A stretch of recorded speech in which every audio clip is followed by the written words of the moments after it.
갈수록 태산이라는 말이 있죠. 오늘 본문이 그런 내용인데요. 레위인 한 사람의 잘못으로 인해서 이제 이스라엘 백성들이 서로 이제 싸움을 하는 그런 모습입니다. 그냥 쑥대밭이 된 것 같아요. 한 사람이 첩을 가지는 그 사건을 시작으로 인해서 점점점 그 죄악들이 커져가는 그런 모습을 우리가 봅니다. 형제끼리 싸움, 동족끼리 싸움, 그것도 큰 싸움이 벌어지죠. 수많은 사람들이 죽는 그런 싸움입니다. 1절 한번 보겠습니다.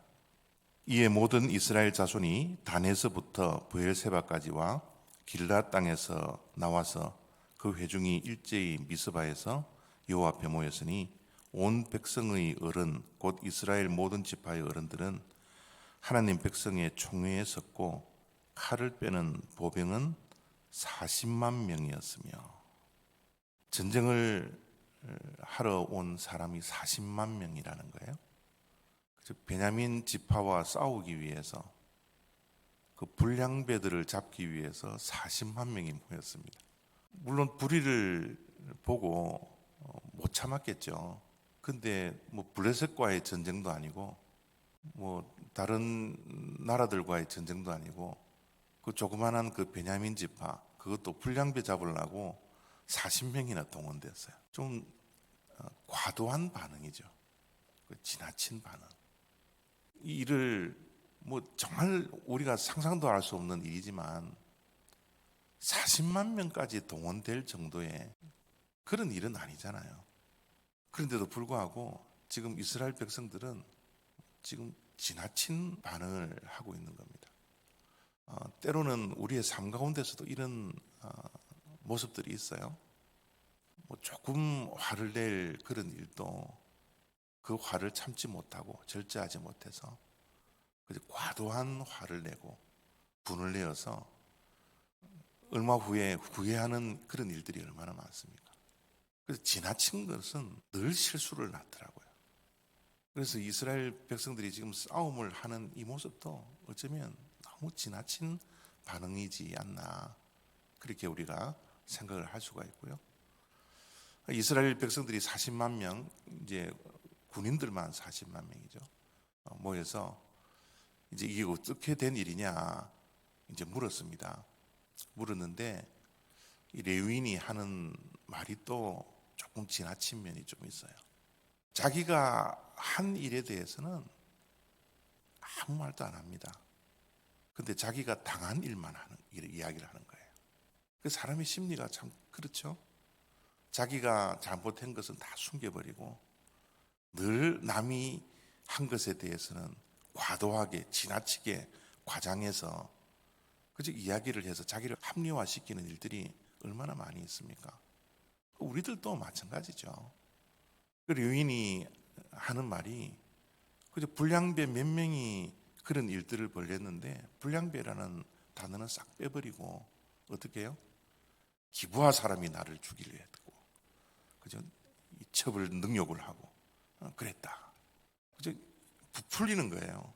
사건 하나를 뭐 있는 그대로를 이야기하지 않고 불량배 몇 명이 와서 이런 일을 했다고 말하지 않고 기부하 사람들이 자기가 한 일은 이야기를 전혀 하지 아니하고 그냥 당한 일을 이야기하는 이런 말을 이스라엘 백성들에게 하게 됩니다. 이 말을 듣고 이스라엘 백성들은 이제 기브아에 갑니다. 베냐민 지파 사람들에게 또 너희들이 왜 이렇게 했느냐 그렇게 말을 하면서 이 일을 행한 사람들을 데리고 오라고, 그들에게 우리들이 징계를 하겠다고 그렇게 이야기를 하죠. 근데 기브아 사람들이 이것을 거부해요. 그 사람들 불량배들 몇 명만 내어주면 사실 이 전쟁은 없어도 되는 겁니다. 근데 베냐민 지파 사람들도 지나치게 그 불량배들을 보호하는 그런 오기를 부려요. 고집이죠. 그죠? 우리들도 조그마한 일을 우리가 막을 수도 있는데 고집 부리고 오기를 부려서 이 일이 커질 때가 얼마나 많습니까?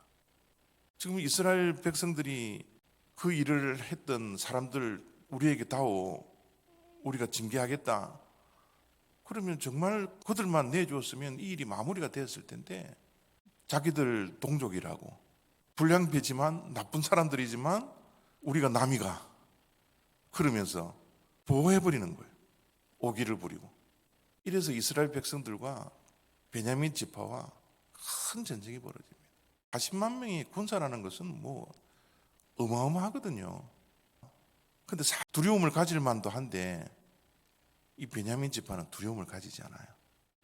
왜냐하면 또 700명의 왼손잡이들 문맷돌을 던져버리면 정확하게 사람들을 다 죽여버리는 그 명사수들이 있다라는 것을 그들이 자만한 거예요. 40만 명 아무것도 아니다라는 거예요. 우리 이 700명의 왼손잡이들만 있으면 뭐 우리 전쟁에서 승리할 수 있다. 우리 이 불량배들이 안 내줘도 된다. 우리는 승리할 수 있다. 숫자가 전쟁을 좌우하지 않는다. 그러면서 오만하게 교만하게 한번 붙자. 그래서 전쟁이 일어나는 거죠. 지나친 것은 모자람보다 못한 겁니다.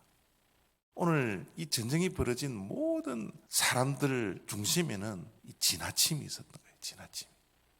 꽃만 절제했다면 이런 큰 전쟁이 일어나지 않고 동족끼리 죽이는 그런 일들이 벌어지지 않는데 절제하지 못하고 이 지나침으로 서로에게 맞대어서 큰 싸움이 벌어진 거예요. 성령의 9가지 열매 가운데 마지막이 절제입니다. 이 절제라는 열매는 앞에 8가지 열매를 맺을 수 있도록 하는 아주 중요한 열매예요.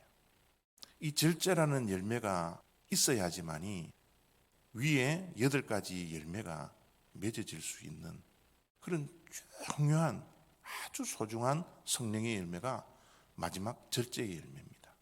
오늘 우리가 살아갈 때 우리의 삶 속에서 그 절제가 있어야 합니다. 지나친 화, 지나친 분노, 지나친 사건을 해석하는 과장하는 이 언어들, 지나친 오기, 지나친 고집, 이것은 하나님께서 결코 기뻐하시지 않습니다. 우리 믿는 자들의 맺어야 할 마지막 열매가 절제라는 것 우리가 꼭 기억하고 오늘 본문 속에 나오는 이 이스라엘 백성들의 이 실수들을 우리가 반복해서 저지르지 않도록 오늘 절제 있는 삶, 지나친 것을 배제한 절제 있는 삶을 살아갈 수 있는 그런 저와 여러분 다 되시길 바랍니다.